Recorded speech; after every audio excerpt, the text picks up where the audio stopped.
Hello everyone, আসসালামু আলাইকুম। আজকে আপনাদের মাঝে সকালের নাস্তার ভিডিও শেয়ার করব।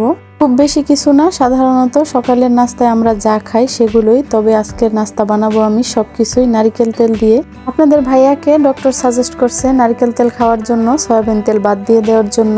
তো ওনার একার জন্য সবকিছু আর নারকেল তেল দিয়ে করা হয় না। তো আজকে ভাবলাম যে আজকে সকালের নাস্তা সবকিছু নারকেল তেল দিয়েই করব, আর খেয়ে দেখবো কেমন হয় আর আপনাদের জানাবো। প্রথমেই আমি পরোটা বানিয়ে নিচ্ছি। আমি সবসময় এভাবেই পরোটা বানাই। নর্মাল পানি দিয়ে আটার ডো তৈরি করি, আর সাথে সামান্য পরিমাণ সয়াবিন তেল আর লবণ দিয়ে পরিমাণ মতো তারপর আটার কাই করে নেই। পরোটা বানানোর সবচেয়ে সহজ যদি কোনো উপায় থেকে থাকে তাহলে এইটা। খুব সহজেই তৈরি করে নেওয়া যায়, আর পরোটার ভেতরে প্রত্যেকটা লেয়ার আলাদা আলাদা ভাবে বোঝা যায়। আর ভাজার পরে উপরে ক্রিস্পি থাকে আর ভেতরে খুবই সফট থাকে, খেতে খুবই মজা লাগে। এই তো সবগুলো পরোটা আমি একইভাবে বানিয়ে নিয়েছি। আজকে পরোটার সাথে আলু ভাজি করব। আয়ান পরোটা দিয়ে আলু ভাজি খুব পছন্দ করে খায়। আজকে আলু ভাজিটাও নারকেল তেল দিয়েই করব। নারকেল তেল দিয়ে কখনোই রান্না করি নাই, আজকে ফার্স্ট টাইম ট্রাই করতেছি। সরিষার তেলের মতো অনেক বাবল ক্রিয়েট হয়েছে।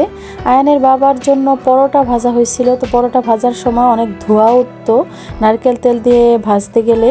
জি করার সময় নারকেল তেলের সেন্ট দিয়ে পুরো ঘর ভরে গেছে। আলু ভাজির মধ্যে ধনিয়া পাতা দিলে বেশি ভালো লাগে, তো আজকে আমাদের বাসায় ধনিয়া পাতা ছিল না। আমার আম্মা খুব চিকন করে আলু ভাজি কাটতে পারে, অতটা চিকন করে মেশিনেও কাটা যাবে না। এই আলু ভাজিটা খেতে খুবই মজার হয়। নরমালি আমরা আলু ভাজি করার সময় সামান্য একটু পানি দিয়ে দিই। আমার আম্মাকে দেখতাম সব সময় চিকন করা আলু ভাজির মধ্যে পানি দিত না, চুলার মধ্যে বেশ কিছুক্ষণ বসিয়ে রাখতো, চুলার আঁচেই একদম সিদ্ধ হয়ে যেত। তো আমার আলু ভাজি করা শেষ, এখন আমি ডিম পোস্ট করে নেব। আজকে নারকেল তেলের সেন্টে ঘরেই থাকা যাচ্ছে না। নারকেল তেল বেশিরভাগ ক্ষেত্রে চুলেই ব্যবহার করা হয়, রান্নার কাজে তেমন একটা ব্যবহার করা হয় না বললেই চলে। তবে নারকেল তেল রান্নায় ব্যবহার করলে হার্ট অ্যাটাকের আশঙ্কা কমে যায়, হজম ক্ষমতা বৃদ্ধি সহ অনেক উপকারিতাই পাওয়া যায়। নারকেল তেল খাওয়ার অনেক অনেক উপকারিতা রয়েছে, তার মধ্যে সবচেয়ে বড় অতিরিক্ত মেদ ঝরিয়ে ফেলে, ওজন কমাতে খুবই সাহায্য করে। তো এত উপকারিতা সত্ত্বেও আমার নারকেল তেলের সেন্ট একদমই ভালো লাগে না। অনেকদিন ধরেই আয়নের বাবা বলতেছিল সয়াবিন তেল বাদ দিয়ে নারকেল তেল দিয়ে রান্না করে খেতে। এদিকে নারকেল তেল দিয়ে পরোটাগুলো ভেজে নিচ্ছি। সত্যি কথা বলতে নারকেল তেল দিয়ে রান্না আমার একদমই ভালো লাগে না, সেজন্য আজ না কাল, কাল না পরশু এরকম করতে করতে আজকে ফাইনালি ভাবলাম নারকেল তেল দিয়ে সকালের নাস্তা বানিয়ে দেখি। মনে হয় না এটা কন্টিনিউ করতে পারবো। আপনারা কেউ খেয়েছেন কিনা কমেন্ট করে জানাবেন। এমনি পরোটা ভাজলে পরোটা খুবই ফুলে আর পরোটা খুব সুন্দর হয়, উপরে ব্রাউন কালার হয়। আর এই তেলটা ওরকম পরোটা ফুলেও না আর কালারটাও সুন্দর আসে না।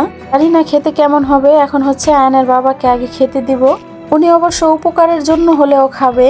এদিকে আমার আলু ভাজি করা হয়ে গেছে। আজকে সবকিছু যেহেতু নারকেল তেলের, ভাবছি প্রতিদিনের রুটিনে যে কফিটা থাকে সেটাও কি নারকেল তেল দিয়ে করে দিব কিনা। এই তো আপনাদের ভাইয়াকে খেতে দিলাম। উনি অবশ্য আলু ভাজি পছন্দ করে না, পছন্দ করলেও খাওয়া নিষেধ আলু। তারপরেও যেহেতু নারকেল তেল দিয়ে করা হয়েছে সেই জন্য আজকে একটু খেয়ে দেখতেছিল। আয়নের বাবাকে জিজ্ঞেস করলাম খাবার কেমন হয়েছে। ওনার সেই চিরাচরিত অভ্যাস যে না ঠিক আছে, ভালো হয়েছে। তো উনি কখনো বলে না যে এই জিনিসটা খারাপ হয়েছে, ভালো হয় নাই, এমন হয়েছে কেন। যাই হোক, আমি খাওয়ার পরে বোঝা যাবে আসলে কেমন হয়েছে বা খেতে কেমন।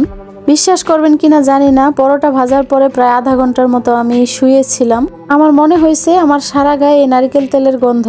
তারপর আমি খেয়ে বুঝতে পারলাম নারকেল তেলের স্বাদ সয়াবিন তেলের মতো হয় না। মার্ক করতে গেলে আমি 10-এ 5 দিব। আপনাদের ভাইয়া সবসময় র কফি খায়, তো তার জন্য একটু কফি বানায় নিলাম। আর আমরা মা ছেলে দুধ চিনি মিক্স করে খাই। ভিডিওটি এখানে শেষ করছি। আল্লাহ হাফেজ।